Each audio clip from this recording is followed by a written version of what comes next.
This is a 2023 Honda CR-V EXL.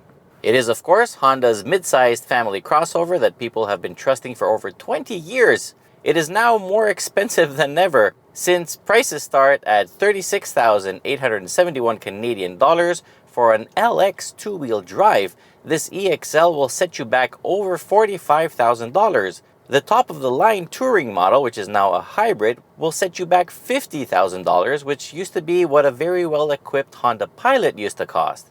Under the hood, it has a 1.5-liter turbocharged four-cylinder that makes 190 horsepower and 179 pound-feet of torque. It's mated to a pretty okay CVT transmission with no paddle shifters, no simulated gears and stuff. And of course, Honda's real-time all-wheel drive system that of course favors the front axle. 0 to 100 kilometers an hour comes in a not very impressive 9.9 seconds. The performance is obviously not mind-blowing, but you know what? For the category and for the style of the vehicle, it's totally acceptable. I mean, who would ever complain that, oh, my CR-V is not fast enough? Like, who cares? Also, under full acceleration, it gets quite noisy and harsh, and it doesn't sound like it's having fun. So it's much nicer when you just drive it smoothly and happily, and at that point, everything is fine. I mean, I can't complain. The CVT actually works quite well. I mean, it's a CVT, but you know what? It helps everything work as efficiently as possible, and that is the point over here. It runs on regular gas, and you can expect your average fuel economy to be around 9.5 liters per 100 kilometers, which is again totally acceptable and within family budgets. The brake pedal feels quite good. The brakes stop the car adequately well, and in our brake test from 100 kilometers an hour to 0, it came to complete stop in 44 meters. This latest generation CR-V handles quite well. Everything, including the handling, reminds me of a jacked-up Civic. It has McPherson strut suspension in the front and multi-link in the rear. The steering feels good, and in the turns, the CR-V doesn't lean very much. The suspension controls body movements quite well, and overall, I would have to say that it showcases very neutral characteristics in terms of dynamic handling. Of course, it's no sporty SUV, but it does ride a little bit firm. The suspension is fixed rate damping, so there's no mode that you can select to make things better.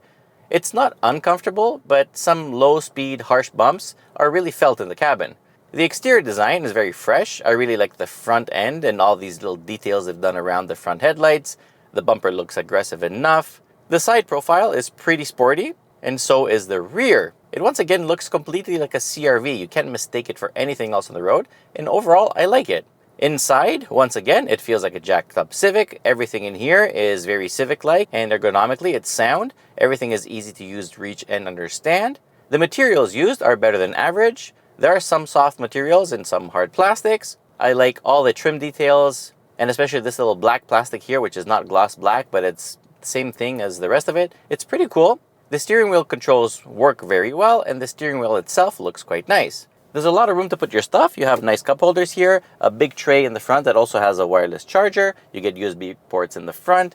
The door bins are quite big. Underneath here, you have a large cubby. The only complaint is probably the rear, guys. They have no USB ports, no charge ports at all, but they do get heated seats. Technology-wise, you get a very nice half-digital instrument cluster. It works very well and contains all the information you really need. The infotainment is pretty basic, but works very well. It supports wireless Apple CarPlay and Android Auto.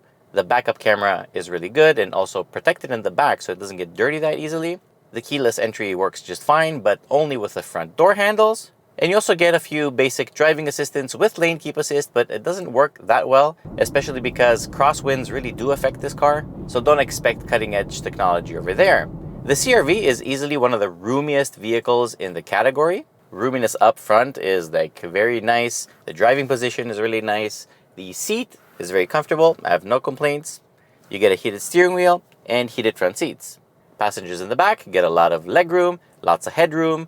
3 adults will easily fit across, and the seats also recline. The trunk is also pretty large. Honda says over 1,100 liters, but I doubt that. The floor can move a little bit more up, but it overall has a little bit of an awkward shape, so it might compromise loading a little bit, but overall it's very big. You have a power tailgate and a very wide opening that goes very low as well. When properly equipped, the CR-V can also tow 1,500 pounds, which is more than enough for a small trailer or like an accessory, like a bike rack or whatever, it's just fine.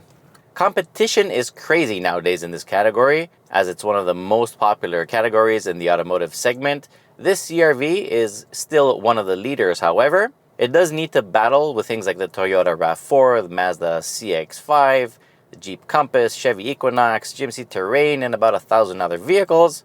Overall, Honda's reliability and simplicity is what have made the CRV a hit so far. It also used to be very well priced.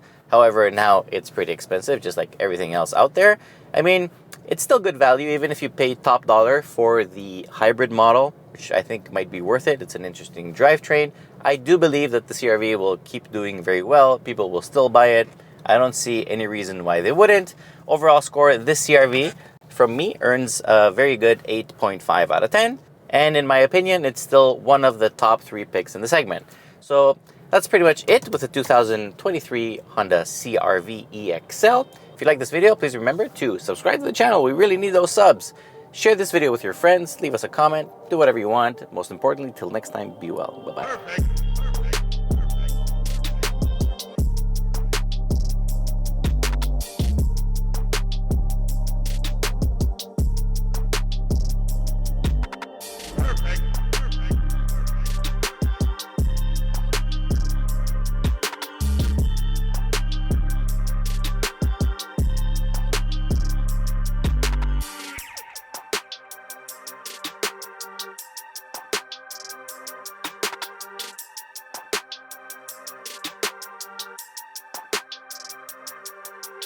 Perfect.